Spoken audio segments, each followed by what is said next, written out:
Cámara, acción.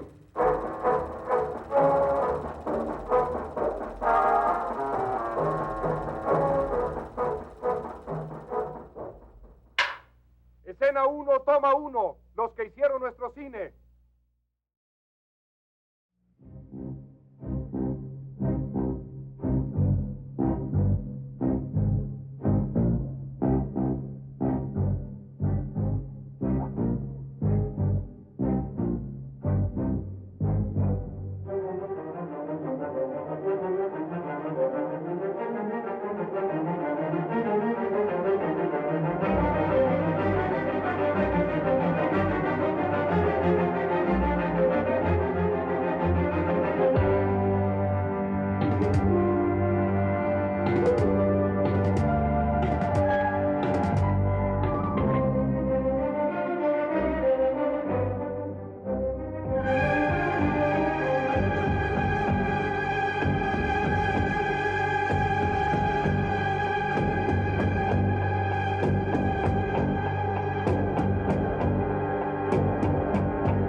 La primera década del nuevo siglo es testigo de la caída de los viejos imperios. El alemán, el austriaco, el turco, el ruso, que años más tarde se vería sustituido por un experimento sin precedentes, el socialismo. Los imperios coloniales de Francia e Inglaterra pierden fuerza y empiezan a decaer. Un nuevo imperio, los Estados Unidos, se perfila como la primera potencia mundial. Hay hambre, desempleo y sobrepoblación en el viejo continente. Y miles de emigrantes van a buscar nuevas perspectivas de vida en los Estados Unidos, Australia y la Argentina.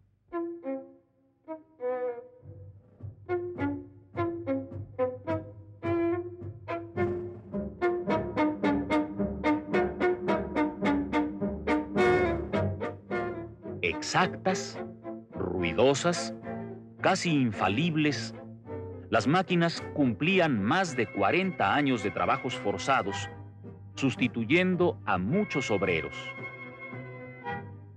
Dos de los inventos del hombre, la máquina de vapor y el motor eléctrico, habían iniciado la marcha de las grandes fábricas. Era la hora de la producción industrial. Mientras tanto, otros hombres, inventándose alas, se preocupaban por esquivar torres y edificios. Y los primeros tranvías eléctricos, poco a poco, jubilaban a los viejos y respetables trenes de mulitas.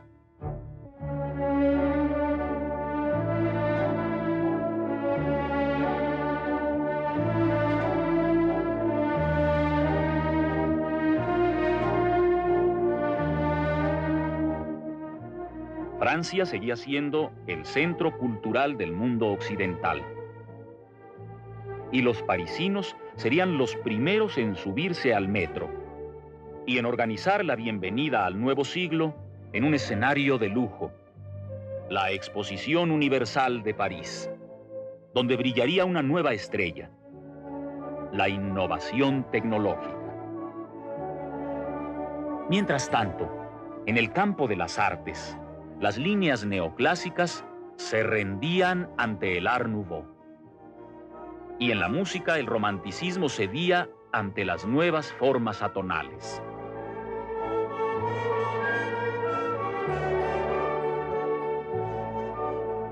Una buena idea terminaba con las cinturitas de avispa y con los corsés, imponiendo nuevas modas.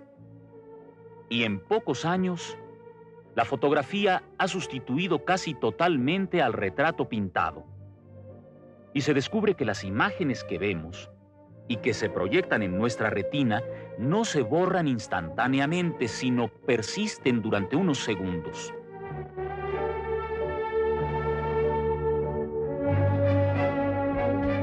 Esta característica del ojo humano desatará toda una serie de suposiciones científicas y motivará que en muchos cerebros germine obsesivamente una idea: cómo captar el movimiento y cómo reproducirlo.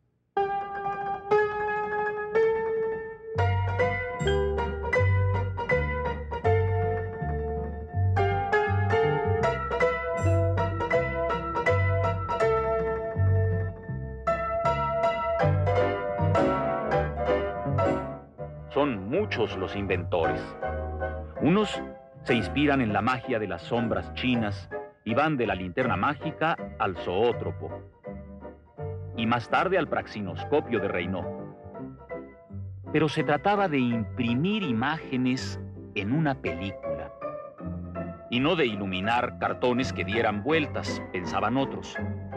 Y se dan en esta dirección pasos fundamentales al lograr reducir los tiempos de exposición fotográfica de 20 minutos a unos cuantos segundos.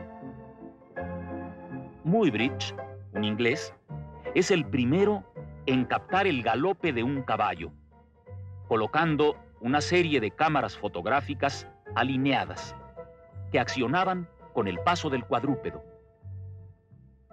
Marey hace las primeras tomas en película a propósito de otros animales en movimiento, produciendo bellísimas secuencias que posteriormente publica en un libro sobre sus experiencias.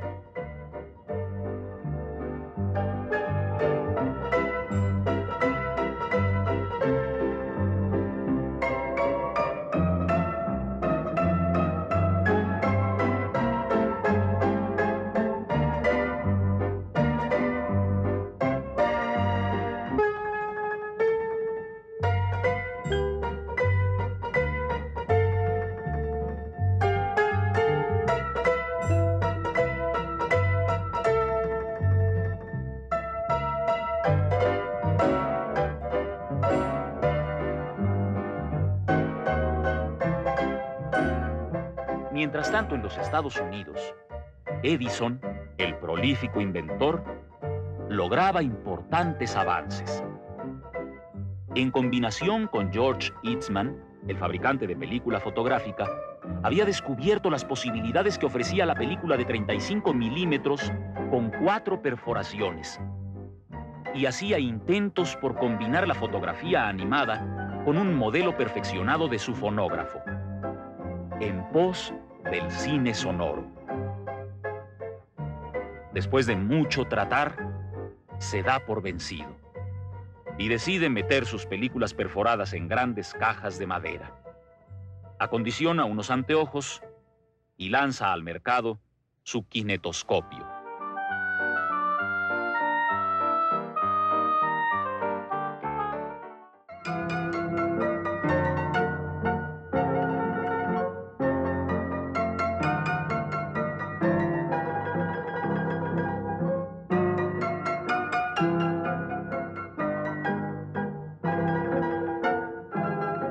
Aquella historia apenas comenzaba. Los inventores de todo el mundo se desesperaban y entre colegas se robaban las mejores ideas. Solo faltaba el último paso para proyectar en una pantalla la fotografía animada. En Francia, Louis Lumière, hijo del dueño de una fábrica de artículos fotográficos, diseña por fin un aparato que era a la vez cámara, proyector e impresora, y lo presenta al mundo. Nacía el cinematógrafo.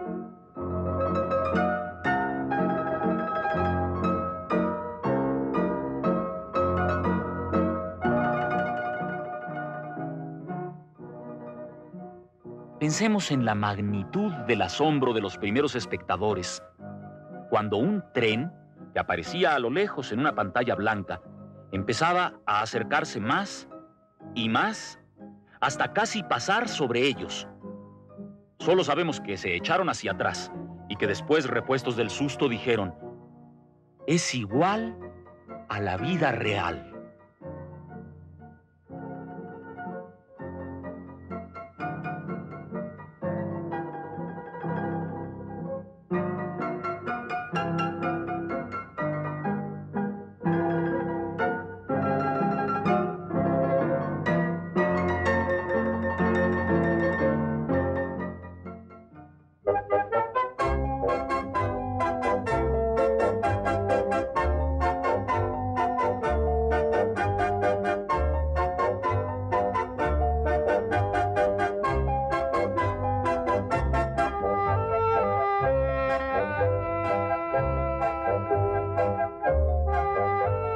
¿Qué fue lo que cautivó al primer público de ese arte que apenas nacía?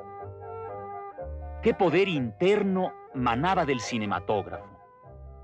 ¿Por qué maravillaba a los espectadores la reproducción de un mundo conocido, cotidiano, familiar?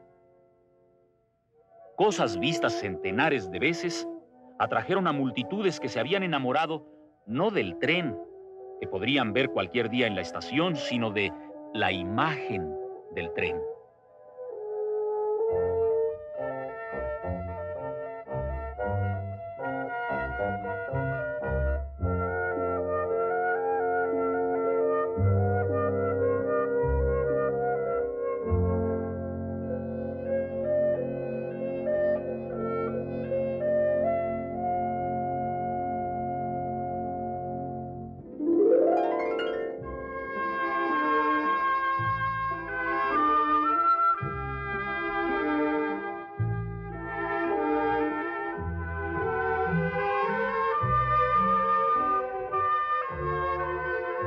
Habían percibido la belleza secreta que el cinematógrafo capta en las cosas comunes y corrientes. Habían sentido el encanto de la imagen cinematográfica, la fotogenia de los rostros, los objetos y los acontecimientos. Y así como los Lumière habían descubierto el valor del cine como espejo de la realidad, dando origen al cine documental, Georges Méliès, un visionario que provenía del mundo de la imaginación y de la fantasía, intuyó las posibilidades narrativas del nuevo invento, abriendo todas las posibilidades del cine de ficción.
Los Lumière, empresarios al fin, enviaron a sus agentes de ventas con su dotación de películas filmadas, cámaras y película virgen a todo el mundo. A finales de siglo, llegan a un México porfiriano, analfabeta y despolitizado, con 12 millones de asalariados rurales, algunos miles de obreros textiles, mineros y petroleros, y 840 hacendados, dueños de las mejores tierras del país. A un México donde la inversión extranjera se expande rápidamente y las empresas transnacionales conectaban mediante vías de ferrocarril los centros de producción del interior del país con los puertos de exportación. Le presentan el invento a don Porfirio y 8 días después darían la primera sesión al público. El espectáculo de moda en México es el cinematógrafo. Su aparición ha conmovido a la capital, comentaba Luis G. Urbina, en lo que sería la primera crítica cinematográfica mexicana. Las salas se llenan. El nuevo invento atrae con su fascinación a todo el que puede pagar un peso para ver las que entonces se llamaban las vistas. En el centro de la ciudad se abren locales dedicados a exhibir el material de los Lumière. Los fanáticos hacían cola ya desde entonces para entrar a los salones.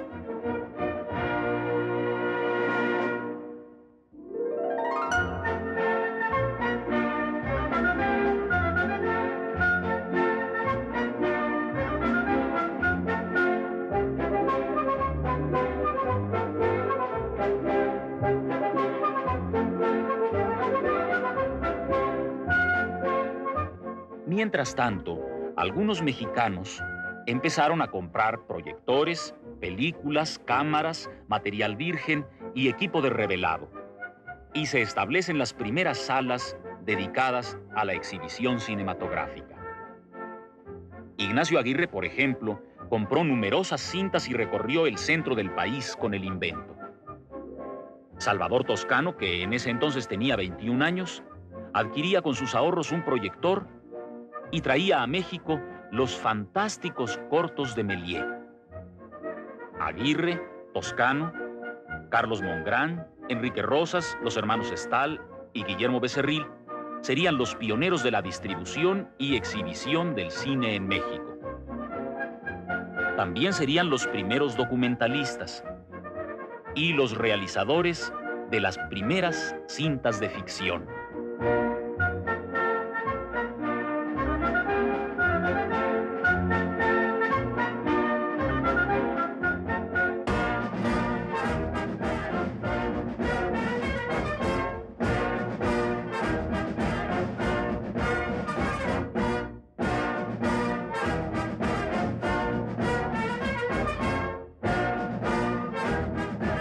Estamos en 1910. Son las fiestas del centenario de la independencia y los cineastas se dedican a filmar los preparativos y las fiestas de conmemoración.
Solo 2 meses después de las fiestas del centenario, Madero y los antirreeleccionistas se levantarían en armas.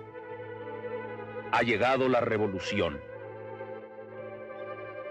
y encuentra bien entrenados a nuestros pioneros. La bola se extiende por todo el país y esta vez los camarógrafos sí están presentes y captan los acontecimientos, como ahora podemos constatar, con un asombroso sentido de la oportunidad. Muchos de ellos se unen como documentalistas a los distintos caudillos. Jesús H. Avitia, por ejemplo, a su amigo de la infancia, Obregón. Los Alba van al frente zapatista. Mientras tanto, Pancho Villa se ve asediado por los camarógrafos anglosajones. Los cinematografistas viajaban a todos los campos de batalla. Su estilo sigue siendo la narración cronológica de los hechos, y con este método producen largos e importantes documentales. Es la gran época del cine documental. La gente acude a las salas para enterarse de las últimas novedades en el frente de batalla. Los documentales ocupan el primer lugar en el gusto público.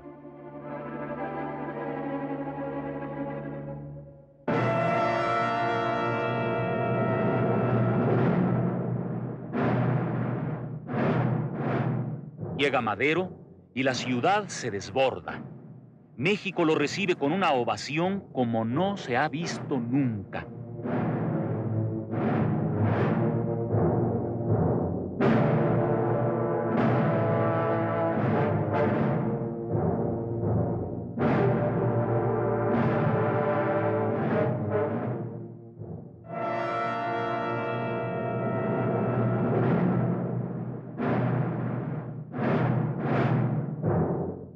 Después del cuartelazo de la Ciudadela, Victoriano Huerta usurpa el poder decidido a gobernar por el terror. Estamos a principios de 1913 y el documental empieza a ser amordazado. La censura aumenta, se requiere autorización previa a la exhibición y se prohíben las alusiones desfavorables al gobierno. El documental deja de ser imparcial e informativo. El usurpador busca elogios y los encuentra en las imágenes complacientes de algunos cinematografistas. Sin embargo, otros documentalistas van captando y reseñando el sentir de la época.